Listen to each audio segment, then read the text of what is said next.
Marc Márquez sealed the 2025 MotoGP World Championship at Motegi, nailing it on his first swing with Ducati. The win, grabbing second place, enough to clinch the title, was a total emotional roller coaster. Behind that podium grin, Márquez got real about the wild ride back to the top. Tough recovery, gut-wrenching choices, and the crew who had his back. He even dropped that matching Valentino Rossi's Premier Class title haul was a straight-up honour. A line that screams how this championship is both personal and a big deal historically. Márquez framed this title as the end game of a long internal grind, a showdown between different versions of himself post-injury and doubt. He got candid about almost hanging up his helmet, especially after injuries and double vision drama, diplopia, that nearly tanked his career. That raw vulnerability makes this win less about stats and more about straight-up grit. He kept shouting out his support squad, family, friends, physios, doctors, even rival teams, for giving him the freedom to make bold career moves. "They gave me the confidence to call my own shots no matter what," he said. Most champs talk talent. Márquez doubled down on trust and human connection as the real MVPs. Jumping to Ducati wasn't just a sports switch, it was a high-stakes bet.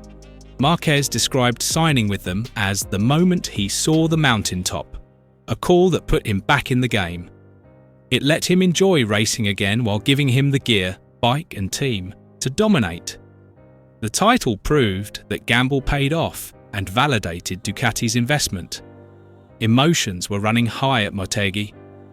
Márquez admitted he was fighting back tears during the anthem, and in Parc Fermé, raw human moments that clash with the ice-cold precision he showed on the track. He gave props to his support staff by name, getting real about the struggle.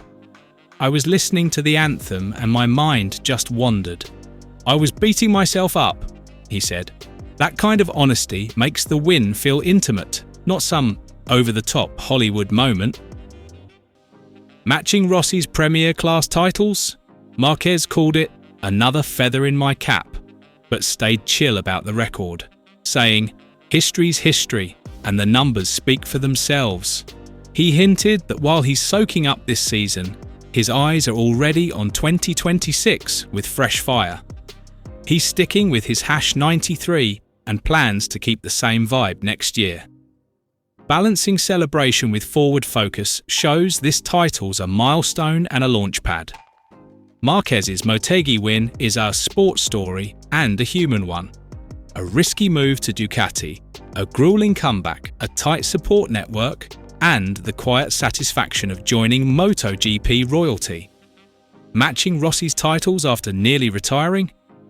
That's a narrative arc that outshines any trophy or points tally. It's a personal comeback that'll define his legacy as much as any stat. Ducati Lenovo team manager Davide Tardozzi was living his best life after Motegi's emotional weekend, with Marquez locking in the 2025 MotoGP title and Francesco Bagnaia snagging a long overdue W. Chatting with GP1, Tardozzi called the day straight out of a Hollywood script. A championship, Pecco's big win, some minor tech drama, and a clear message that judging Marquez's legacy can wait till the season's done.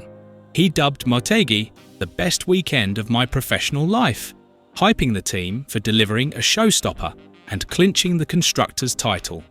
The 1-2 finish was a total adrenaline rush and a payoff for months of grinding. If a screenwriter pitched a movie, they'd write it exactly like today, he said. Tardozzi sees Marquez's title as more than just wins. It's a comeback for the ages.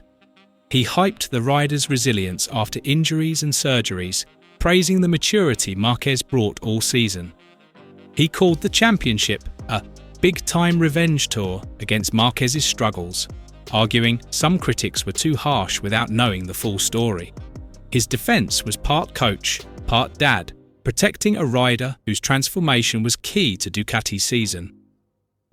Motegi's sprint race mattered big time too, with Bagnaia's win giving the team a much-needed vibe check.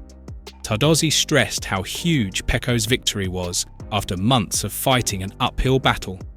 "It's dope to see Pecco back and celebrate Marc with 5 races left," he said. The result showed tech progress and rebuilt confidence in Bagnaia's camp, even if there's still work to do. He admitted to a tense moment when smoke popped up on Bagnaia's bike, but checks showed it was no biggie. He called that stress one last adrenaline hit, but reassured everyone it was harmless. On Marquez's place in history, Tardozzi pumped the brakes. Legacy talk should wait till his career's done. Whatever needs to be said about Marquez will come when his story's finished, 'cause he's still writing it. That take shifts the debate to a future vibe check, not a mid-season roast, with a manager guarding his rider and team narrative. Ducati General Manager Gigi Dall'Igna reflected on Marquez's dominant season after the Spaniard locked in the MotoGP title at Motegi. Once Ducati's biggest headache, Marquez became their ultimate ace in 2025, and Dall'Igna said his clarity, chill, and razor-sharp feedback explain why Ducati finally nabbed the crown. He framed the title as the result of a rider who doesn't just go fast, but communicates with next-level precision. "When I brought Marc on board, I knew it was a game-changer for Ducati. He owned this season and did a killer job," he said. The GP25 might be a beast on paper, but Dall'Igna gave props to Marquez's unique blend of speed and diagnostic skills for turning potential into hardware.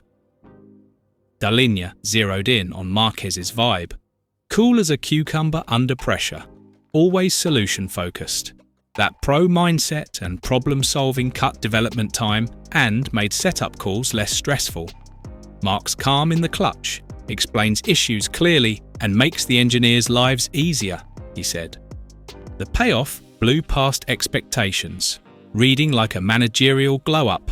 Signing the right rider can flip a team's fate overnight. Dall'Igna gave a nod to Marquez's comeback from a gnarly arm injury and tough career choices. For the Ducati boss, the title validated an epic personal and professional recovery.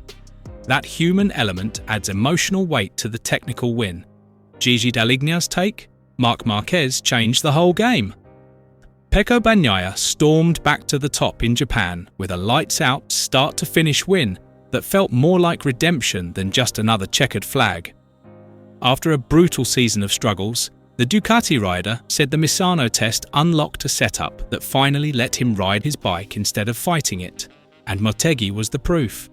Bagnaia led from the jump and owned the race, though he admitted to some mid-race stress when he spotted smoke and worried about mechanical issues or even a DQ.